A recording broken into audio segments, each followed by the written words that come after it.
Capítulo 15. La Santa Eucaristía. El gran don de la Eucaristía ha sido entregado por Cristo a la Iglesia Católica como prenda de su inmenso amor, y lo ha guardado siempre religiosamente como el tesoro más precioso.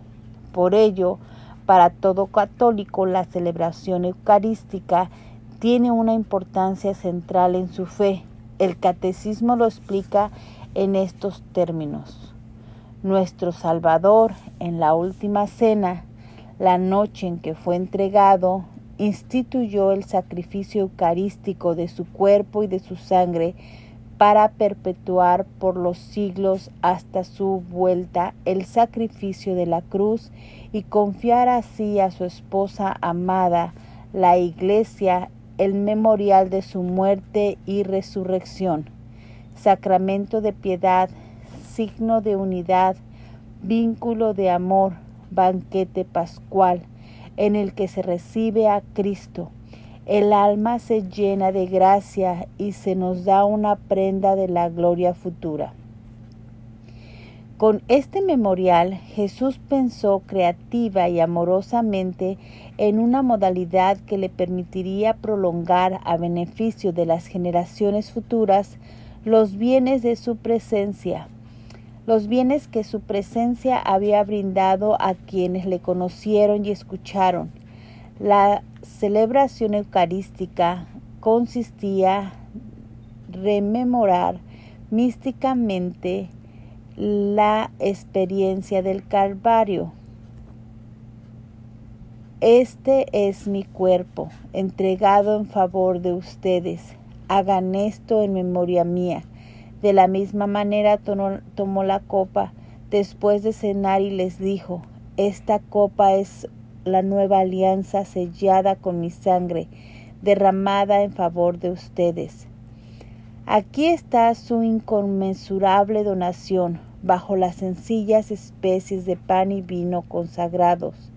Se entrega a la humanidad para estar junto a toda persona que quisiera encontrarlo. Es por eso que concede la unción a los suyos como sacerdotes, para que hagan lo mismo en memoria suya hasta la consumación de los siglos. Gracias a la riqueza que este manantial de misericordia contiene en cada Eucaristía, continúa la obra de la redención a beneficio de los pueblos que así lo acepten. Por medio del sacerdote consagrado por el obispo, Jesús ofrece continuamente su carne y su cuerpo al Padre en su perfecto acto de oblación, que adora, agradece, repara y solicita. Baja a los altares del mundo para recibir en su corazón a cada uno de sus hijos, esperando que ellos también ofrezcan los suyos, en una expresión recíproca de íntimo amor. Por eso quien participa de la celebración está invitado a comulgar para nutrirse del pan de vida, alimento de salvación, alianza con Dios. Partían el pan. En los Hechos de los Apóstoles encontramos algunas descripciones que nos revelan la importancia de la Eucaristía dentro de las primeras comunidades cristianas de nuestra Iglesia. El capítulo 2, como ya vimos anteriormente, refiere la venida del Espíritu Santo en Pentecostés, y gracias a sus inspiraciones los frutos fueron asumiendo distintas expresiones. Los discípulos asistían con perseverancia a la enseñanza de los apóstoles, tenían sus bienes en común, participaban en la fracción del pan y en las oraciones. Muy unidos todos los días frecuentaban el templo y partían el pan en las casas, participando en las comidas con alegría y sencillez de corazón. Explica el cardenal Ratzinger que en la Iglesia antigua los nombres más frecuentes para destinar la Eucaristía eran ágape, en su significado de amor, o pax, paz, Esto porque los primeros cristianos expresaban de una manera el vínculo inseparable entre el misterio de la presencia escondida de Dios y la praxis del servicio a la paz. En estas palabras captaron perfectamente el sentido de esta celebración. La Eucaristía es la paz de los cristianos. Las primeras comunidades en gran avivamiento fueron colmadas con los frutos del Espíritu, amor, paz, armonía, entre otros. Pletóricos de este gozo se reunían alrededor del pan de vida, alimentándose del mismo. Gradualmente se comprendió que la Sagrada Eucaristía contenía todo el bien espiritual de la Iglesia y se convirtió en la fuente y culmen de toda la vida cristiana. Jesús explica las razones con sus propias palabras. Yo soy pan de la vida. Sus padres comieron el maná en el desierto y murieron.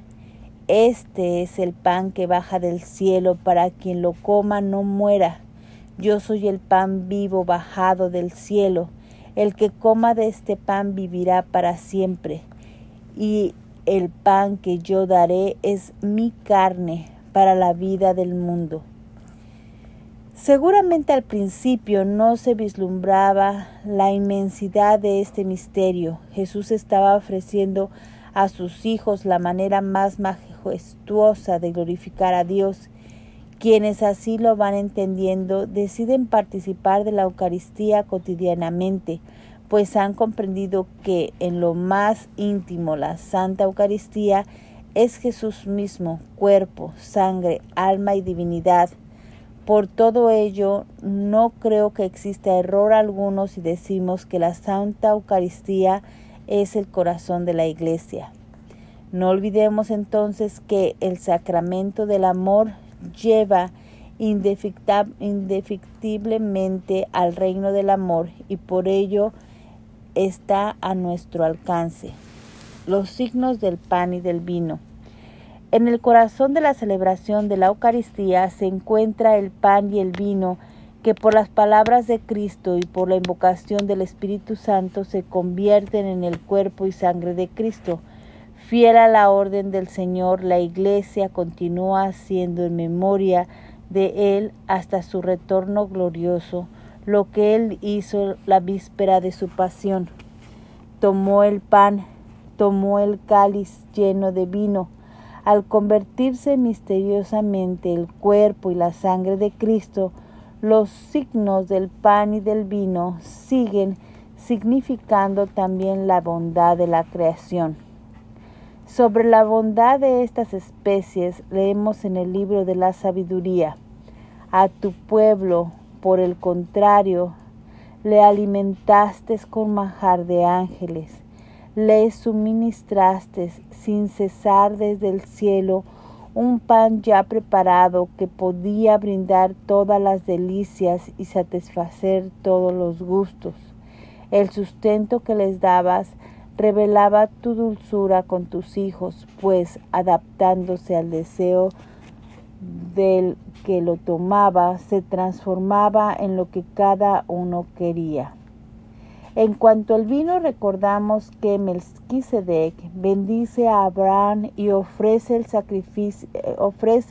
en sacrificio pan y vino. También el vino es parte de los sacrificios y como libación ofrecerás un cuarto de sectario de vino. El vino recrea el corazón del hombre. Chevalier y Gillibrand en su diccionario del simbolismo revelan significados muy variados que van desde el conocimiento, amor, memoria, delicias a la misma sangre de la nueva alianza. Presencia real y substancial. El catecismo de nuestra Iglesia enseña en el Santísimo Sacramento de la Eucaristía están contenidos verdadera, real y substancialmente el cuerpo y la sangre junto con el alma y la divinidad de nuestro Señor Jesucristo y por consiguiente Cristo entero. Esta presencia se denomina real, no a título exclusivo, como si las otras presencias no fuesen reales, sino por excelencia, porque es substancial y por ella Cristo, Dios y hombre, se hace totalmente presente. Al respecto, San Pablo VI redactó la encíclica Mysterium Fidei, dedicada a la doctrina y culto de la Sagrada Eucaristía. En ella, como el mismo título ya lo sugiere, subraya el altísimo misterio que contiene e invita a aproximarse al mismo con humilde reverencia y apertura hacia la revelación divina, pues sin fe no estaríamos en grado de comprenderlo ni aceptarlo. Pondera asimismo que el misterio eucarístico se realiza en el sacrificio de la Santa Misa, momento en el cual se representa de manera admirable el sacrificio de la cruz consumado de una vez para siempre en el Calvario. El Señor se inmola de manera incruenta en el sacrificio de la misa, que representa el sacrificio de la cruz, y nos aplica su virtud salvadora cuando por las palabras de la consagración comienza a estar sacramentalmente presente como alimento espiritual de los fieles bajo las especies del pan y del vino. Pablo VI insiste igualmente en el concepto real, corporal y substancial, pues es Cristo, Dios en persona, que se hace presente. A fin de exponer con fidelidad la doctrina de nuestra Iglesia al respecto, me permito citar por completo el siguiente párrafo. Mas, para que nadie entienda erróneamente este modo de presencia, que supera las leyes de la naturaleza y constituye en su género el mayor de los milagros, es necesario escuchar con docilidad la voz de la Iglesia que enseña y ora. Esta voz, que en efecto constituye un eco perenne de la voz de Cristo, nos asegura que Cristo no se hace presente en este sacramento, sino por la conversión de toda la sustancia del pan en su cuerpo y de toda la sustancia del vino en su sangre, conversión admirable y singular que la Iglesia Católica justamente y con propiedad llama transustanciación. Realizada la transustanciación, las especies del pan y del vino adquieren sin duda un nuevo significado y un nuevo fin, puesto que ya no son el pan ordinario y la ordinaria bebida, sino el signo de una cosa sagrada y signo de un alimento espiritual, pero ya por ello adquiere un nuevo significado y un nuevo fin, puesto que contienen una nueva realidad que con razón denominamos ontológica. Su fe en la conversión de pan en carne y de vino en sangre se expresa San Ambrosio, obispo de Milán, en estos términos: convenzámonos de que esto no es lo que la naturaleza formó, sino lo que la bendición consagró, y que la fuerza de la bendición es mayor que la de la naturaleza, porque con la bendición aún la misma naturaleza se cambia. Transustanciación. Según Rico Paves, ya en el siglo V se empleaba el término sustancia para designar aquella realidad que cambia en la Eucaristía. Antes de la consagración hay sustancia de pan y de vino. Después, en virtud de las palabras de la consagración, Esa sustancia cambia en la sustancia del cuerpo y sangre de Cristo. El verbo empleado para indicar el cambio es comutare. De este cambio eran muy conscientes los padres de la Iglesia, aquellos teólogos sabios y santos que en la base de las Escrituras comprendieron lo que la palabra de Dios realmente quería decir. Es así que captaron el sentido de aquello que luego se denominaría transubstanciación. San Irineo, en el año de 130 y 202, por ejemplo, afirmaba: el pan que es de la tierra, recibiendo la invocación de Dios, ya no es pan ordinario, sino Eucaristía. Es el mismo sentido que expresaba San Cirilo de Jerusalén en el año 313 al 386. No los tengas pues por mero pan y mero vino, porque son cuerpo y sangre de Cristo, según la aseveración del Señor. San Agustín, año 354 y 430, escribía en el siglo IV: antes pues que se realice la consagración, el pan es pan, pero cuando sobre él descienden las palabras de Jesucristo que dice: este es mi cuerpo, el pan se convierte en el cuerpo de Cristo. Los padres de la Iglesia resaltaron también la eficacia de la palabra de Cristo y la acción del Espíritu Santo para obrar este extraordinario acontecimiento de conversión. Juan Crisóstomo señala que el hecho sucedía a través del sacerdote. Él es el consagrado, pero nada podría hacer sin el poder de Dios, pues no es Él como persona que permite la verificación del evento. Las palabras de Jesús transforman las cosas ofrecidas, pan y vino. Es en ámbito teológico que el término transubstanciación aparece por vez primera en el siglo XII, por medio de las expresiones de Gilberto de Labardín y Ronaldo Baldenigi. Ambos hacen referencia a la sustancia y a los accidentes en cuanto cambia la sustancia, pero permanecen los accidentes. Como podemos imaginar, esta verdad de fe cristiana ha sido motivo de grandes discusiones a lo largo de la historia. Dudas, cuestionamientos, polémicas no han faltado.